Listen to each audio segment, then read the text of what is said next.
request to record, so I think we're ready to get started. All right, good afternoon, everyone. Thank you for joining us for our weekly Wednesday media briefing here in Montgomery County. We have our usual set of speakers today: County Executive Marc Elrich, our County Health Officer, Dr. Travis Gales, and our Director of the Office of Emergency Management and Homeland Security, Dr. Earl Stoddard. And all three will begin our media briefing today with a few remarks. And let's begin with the County Executive. Good afternoon, everybody. Have just a few things to say today. Our new cases today totaled 73. It brought us up to 16,593. We had 2 additional deaths. In terms of the state in general, 56% of the new cases are coming from the Baltimore metropolitan area, and 11% of the new cases are under 19 years old. It wasn't that long ago when over half the cases were coming from Montgomery County and Prince George's County, so this is a real shift in where the cases are coming from, and there's also a shift in the ages. And I'm sure Dr. Gales can talk more about that as we go on. The county has tested about 12.9% of its population. The state's tested 13% of its population. We had 3,900 tests reported in this morning, and so our cases, 73 cases we had are out of the 3,900 tests that we had in. And I'm sorry, my thing is doing that. Our 7-day test positivity is 3.3%, and for the day it was 1.9%, and the state positivity is averaging 4.5%. And if you take all the tests that we've conducted in Montgomery County, it's 166,000, roughly 600 tests. So that gives you an idea of the number of people we've tested more than once. So while our county is plateaued, and you'll see, if you look at the data, that we've been relatively flat. We've been relatively flat, I guess, for 2 or 3 weeks now. So we came down from numbers that were significantly higher than this, and then we've hit this plateau. Our goal is we've got to drive this down so that we start declining again. So the good news is we've plateaued and we're not on that steep slope running upwards, but it continues to be an issue as long as we can't bring the cases down. And to do that, we're increasing the number of tests we give. We're testing more broadly in the community. We're partnering with community groups that may have better access to some hard-to-reach communities than the county government normally has. We're looking at a variety of different ways of expanding our reach so we can test more people and get a better understanding, or at least get better verification of where the positive tests are coming from, so we can more effectively tamp the number of our cases down. Our testing is available to everyone. No doctor's order is needed. You don't have to be sick. It's free if you don't have insurance, and it no longer includes the painful nasal probe. It's now, they're using mouth swabs, spit tests, and nasal swabs, none of which have the uncomfortable elements of the original test that was being used. We encourage everyone to get tested. You can sign up on the county portal to get tested. You can do walk-in at our sites to get tested, and we're adding more sites on a regular basis. We have ready responders available again to actually go to households individually in the hardest hit zip codes. But the 3 things that we're going to continue to emphasize with everyone is wear a mask, wash your hands, and get tested. The fact that we got ourselves to a place where we're at least flat has everything in the world to do with how the public responded to these 3 requests. We've had pretty high compliance on mask wearing and washing your hands and getting tested. At least we're assuming washing your hands. We're not there to see that. But we know our test numbers are up, and we see people wearing masks. These are the things that enable us to get more control over the infection. And as long as the people who are listening and the message goes out to the community that you're doing the right things, it's the community that's ultimately responsible for having been able to get this thing under control to the extent we've been able to get it under control. And if people keep doing this, we expect that we will improve. And we certainly will not go down the path of other jurisdictions. But we continue to be worried. We're to live in a very fluid place. It's not unusual to go to Baltimore, to a concert or go out to dinner. It's not unusual to go to Northern Virginia and DC. So we're all connected with everybody else. And so when we see spikes around us, we're aware that it could be Montgomery County residents traveling to places that have these spikes, and then unbeknownst to them, coming back to Montgomery County and bringing potentially the virus with them. So we're very aware of what's around us, and we're encouraging people to be safe. Don't do in another county what you wouldn't do here. If you see people not wearing masks in situations in other jurisdictions, it does not mean that you too should not wear a mask. You should continue to do the most protective things that you can do. I'll also add, we're looking at the pop-up centers, and today we have one at the Oakdale Church in Olney. And I think I'll stop there and let people, one other thing I will mention, we are enforcing on businesses, and we had 5 citations over the weekend. Most businesses are doing exactly what we need them to do. And we're really happy to see that. But we are aware of, when we become aware of businesses that aren't doing what we need them to do, they're getting warned, and then they're going to be shut down. So hopefully everybody would rather do some business and do it the right way than not do any business at all.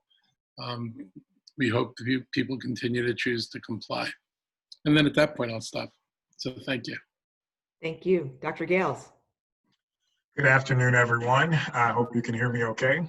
The county executive outlined our latest numbers, including a plateau in our daily case average. And this is in the setting of seeing increases in cases in other jurisdictions in the state and continued increased cases in over 40 states across the country. Our test positivity rate, as we have tested more people, continues to go down. It's now at, I think it's 3.27% today. But as he pointed out, we continue to be concerned because there are, jurisdictions that do see increases in cases, and we have to be mindful of that and continue to monitor what that means and what the impact of that is on our community. Now, a couple of things I do want to highlight and save time for questions. There's been lots of questions about, well, what data are we using to drive our decisions? We're continuing to look at the data dashboard that's open and accessible to the public. In particular, as it relates to young folks, as MCPS announced this week that they would be all virtual during the fall. The reality is, when we look at where we are, as the county executive pointed out, we've made tremendous strides to get to the point where we're averaging 70 cases a day. But to level set where we are right now, when we made the decision to close schools because we thought it was an increased risk for kids and staff members, and when we made decisions to close down large segments of our population, can you guess what the 3-day average was back then in mid-March?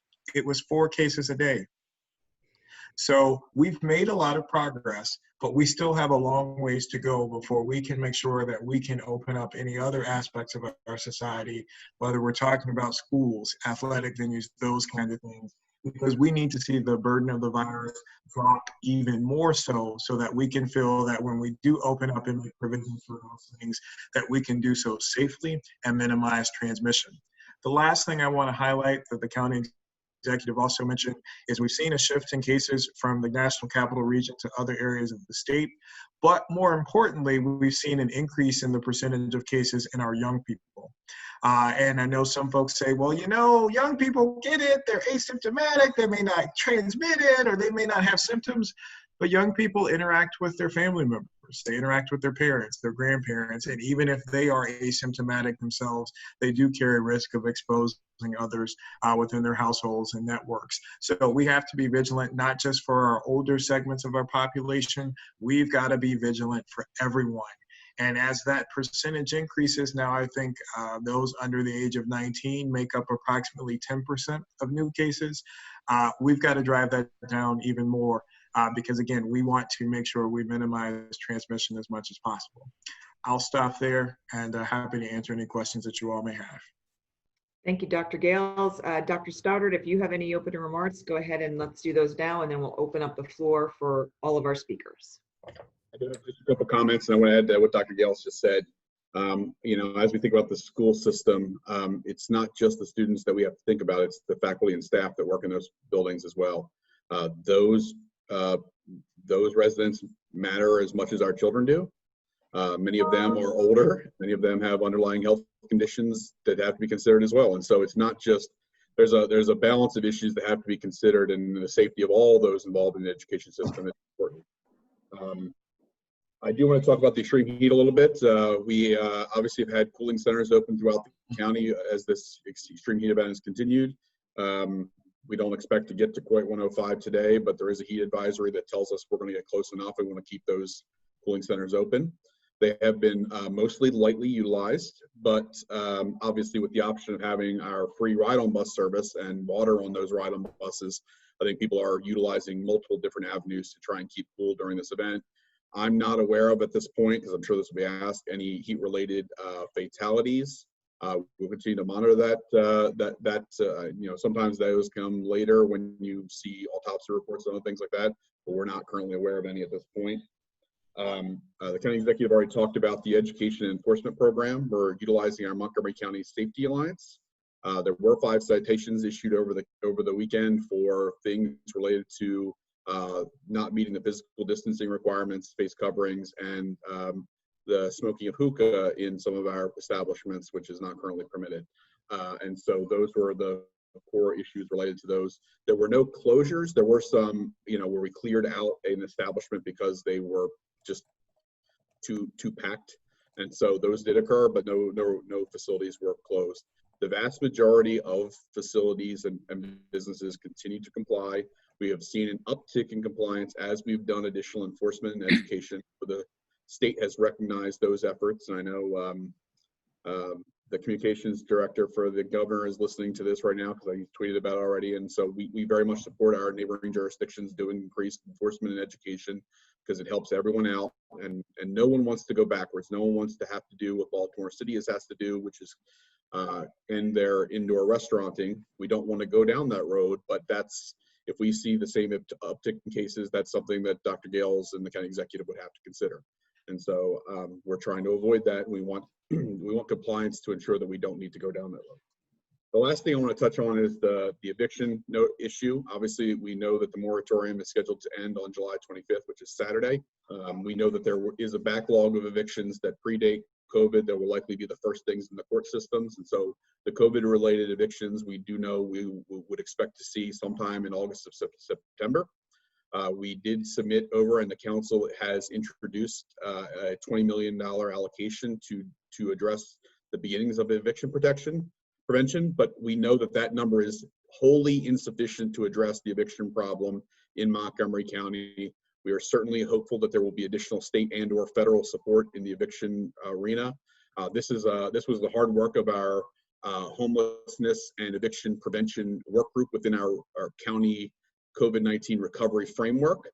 That includes participation from our Renters Alliance, our AOVA, which is our business, our property management companies, the county, and others, to try and come to a holistic proposal that would address both the concerns of landlords and tenants as well. And so obviously that's a key thing we're going to have to continue to monitor moving forward, but obviously this first step towards addressing that problem will allow us to both build a system that can address it if and when additional resources become available, but also to try and address the real beginnings of this problem. The key thing that we're focused on is eviction prevention. Obviously, this isn't just to try and keep people in their residences for a couple months and have them be evicted later. So we're really trying to work with landlords to try and address the question of how do we keep people in housing and prevent homelessness moving forward. So I'll stop there. Thank you, Dr. Stoddard. We're going to begin today with Robert McCartney of the Washington Post, who has a question regarding the federal government. Go ahead, Robert. Hi, thank you. Yes, I have a question for Dr. Gales and Dr. Stoddard. Dr. Gales said yesterday in the briefing that he thought that personally he favored a national mask mandate. And I'm just wondering, what are like the 2 or 3 steps that the federal government or conceivably the nation's governors could adopt to sort of help deal with this crisis? What are the 2 or 3 specific things they could do at a national level as part of a national strategy to try to fight this thing and make your guys' jobs easier? I mean, would it be coordinating PPE? Would it be, I don't know, money or coordination for testing or tracing? What do we really need more of from the federal government or the nation's governors working together to deal with this? Thank you. You want to start, or I can? Either way. I'll start. This is a follow-up from when Bob and I talked yesterday in our press briefer. So I think a couple of things. I think there has to be a national strategy, period. There just has to be a national strategy, period. And inclusive in that is a national testing strategy that work to increase access to testing and help support build lab capacity, because as you know, right now, one of the challenges is many of the private laboratories who are processing the kits, as we increase testing, they're backlogged because they're overwhelmed. And so a national strategy that provides support for those laboratories, as well as space to support other labs being able to get up to speed to match the capacity and meet the demand. As you mentioned, PPE is significant. So there's 2 components of that. The first one is we have to have national provisions, and forgive me, I'm blanking on the federal act. I think it's the National Production Act that increases capacity to make PPE. We should not have shortages of gowns, gloves, masks, and things like that, because we've been at this for over 4 months now. We know the need, we can anticipate the need. I see it's the Defense Production Act. Yes. So the Defense Production Act would increase production of those supplies. And then on the flip side of that is having a national strategy for distribution of those supplies to different jurisdictions that are objective and standardized and not based upon politics.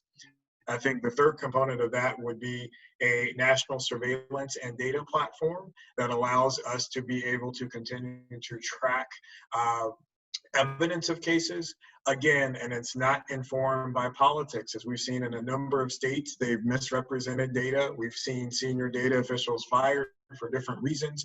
But if we had a national strategy and a national platform that allowed us to follow that is run by public health officials and epidemiologists and not political folks, that would allow for us to be able to follow this in an objective measure, be able to respond and react to outbreaks or surges in cases in a much quicker manner. Dr. Stoddard, did you want to add on to that? I just want to add one point is, the one thing the federal government is really good about being able to do is create a strong demand print. They can create demand in a way that the state and local governments cannot. So what that means is, so if you're a private lab provider and you're not certain what the future of COVID-19 is, you're sitting here in March trying to predict what the future is, do you invest millions or billions of dollars in building out infrastructure if there's no guarantee that that infrastructure is actually going to be utilized and your investment's actually going to pay dividends? So the federal government can create by guaranteeing, saying, if you do this now, we'll guarantee you that we'll recoup your costs plus some reasonable percentage if we don't utilize the infrastructure that you've built out. And so instead of the company taking the risk, now the federal institution creates that buying power that allows that to happen, and then we aren't left in a situation where it's up to the individual laboratory companies to decide whether it's a reasonable investment for them to expand testing capacity or what. So that's the big thing that the federal government could have done early that would leave us in a much better position. It's what has happened in Europe and other parts of the world, and it's frankly a large part of why we are where we are today. Can I jump in on this one? Just quick. I mean, the other thing that we didn't talk about is leadership. I mean, the people out there who are pretending this isn't a problem and minimizing this problem, somebody like who sits in the White House, for example, until yesterday when he discovers there are masks out there, and it's like, if they give people a false sense of security, and these are people they trust, these are people who elected them, if they lead them down a path that's going to spread the virus because it doesn't suit their political agenda. This is just flat out dangerous. And people got to own that we've got a real problem. It's not a failure of any political party. It's not a failure of anything other than, we didn't have a health care system that was prepared to deal with this. And to, the points that, that Earl made, if you look back on this, when somebody does an autopsy or an evaluation of what America's response was, what you're going to find is that decisions were made on policies that were built on the scarcity of resources. And if there's any lesson that comes out of this, is you have to have the resources available so your policies can be implemented. To make a decision that you're only going to test people who traveled to a foreign country because all they could give us on a given day was 20 tests or 30 tests, that's crazy. That wasn't the governor's fault. It wasn't anybody's fault. But we need to make sure that we have the resources we need, not just for this, but for round 2 and for anything else that might come along. We've got to treat this as if we're prepared for a national emergency and we're ready to deal with it. That's the thing that to me is most heartbreaking in all this, is having observed it, is knowing that we made decisions that were based on scarcity, not based on the policies we would have put in place if we had had the tools we needed. Thank you. Randy with WDVM is up next with a question on testing for Dr. Gales. Good afternoon, everyone. Dr. Gales, I know a lot of this is largely out of your control, but are you able to touch on the length of time it takes to get results back after someone gets tested? I've had residents tell me it's taken over 2 weeks in some cases to get a result, and that must make it difficult for those results to inform their decisions and their behavior. Are you aware of any efforts to help speed that process along? Well, the extended length of time between test collection and results being delivered is influenced by part of what we just talked about in terms of capacity of laboratories to be able to meet the demand of the increase in tests. As you know, as you may have seen in looking at the news, we've seen increases of result cases in 40 states. And of those, in particular, 3 of our largest population centers, Texas, California, and Florida, have been hit the hardest. And so as they see more cases pop up, they're also testing more. And that increased demand has overwhelmed the private laboratory system, which has caused delays, as you said, sometimes, unfortunately, upwards of 10 to 14 days. That does create a challenge for us, and from the contact tracing perspective, in terms of being able to get that result and do a follow-up interview. So what we're recommending is, as hopefully that window decreases over the next several weeks, and the time where in terms of when folks are notified is shortened, we are encouraging folks, particularly if you are a symptomatic individual, while you're waiting for your results, we're encouraging them to again quarantine and remove yourself from any networks of transmission to minimize transmission. And for asymptomatic individuals, particularly those who are known contacts of cases who've tested positive, we're encouraging and requesting that they quarantine themselves as well while they wait for their results to minimize any future transmission.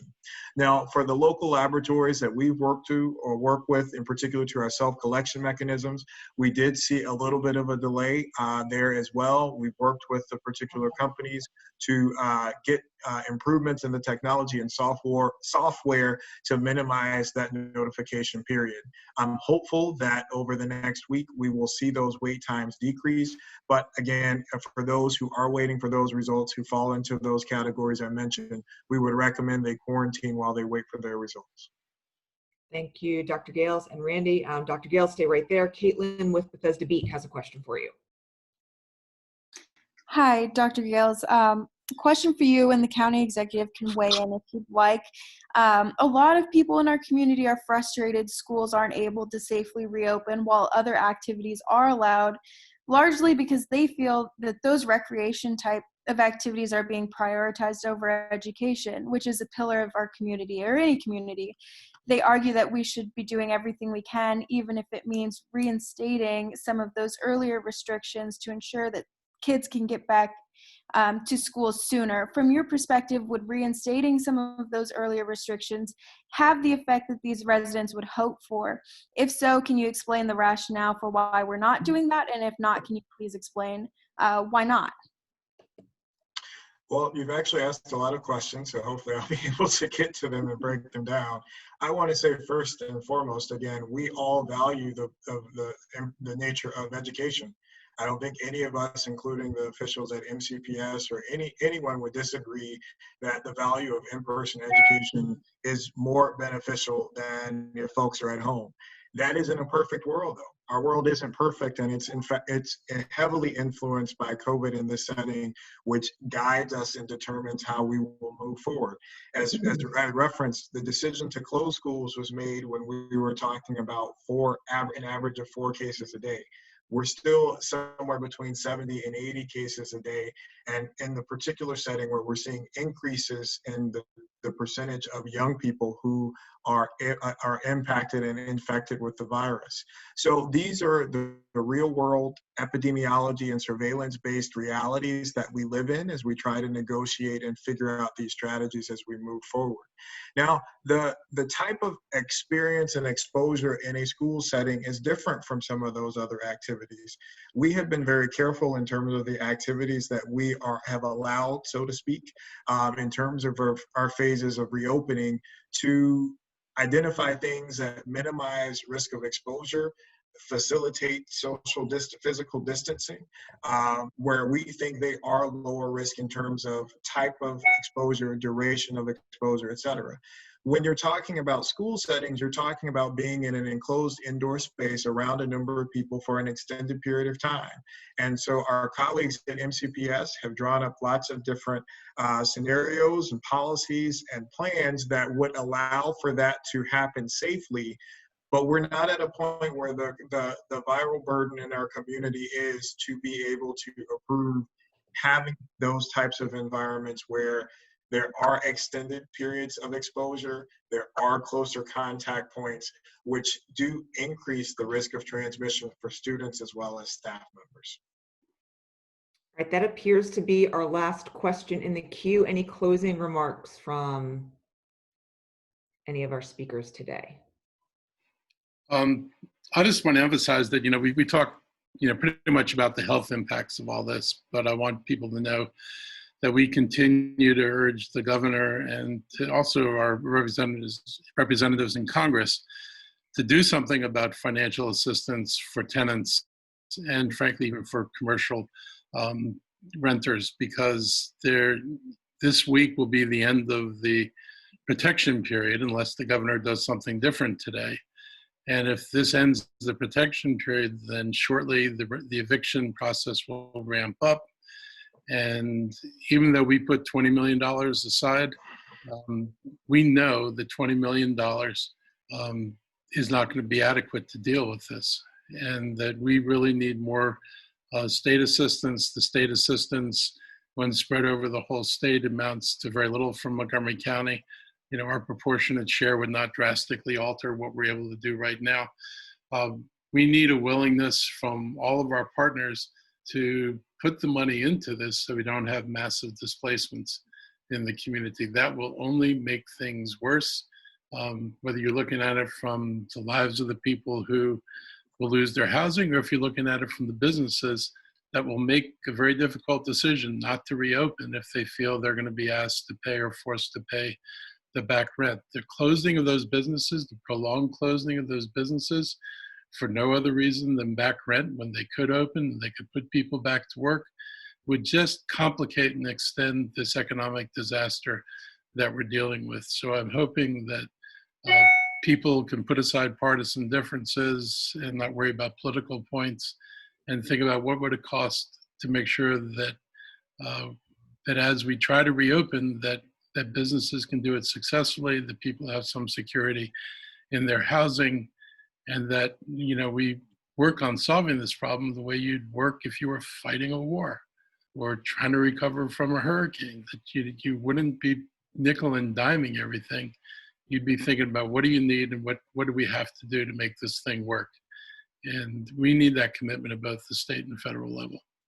And that vote, Mr. County Executive, on the additional $20 million for eviction prevention is set for next week. Is that right? Okay. Yep. All right. And I'm sure it'll be a 9-0 vote. Well, I think that's it for today. We appreciate everyone joining us. And next week, we will be meeting on Thursday. We will have to rename our weekly Wednesday media briefing, or at least for the week. We'll see you next Thursday. We'll send out a media advisory with the specific time. But until then, stay safe, stay healthy. Thanks for joining us. Thank you all.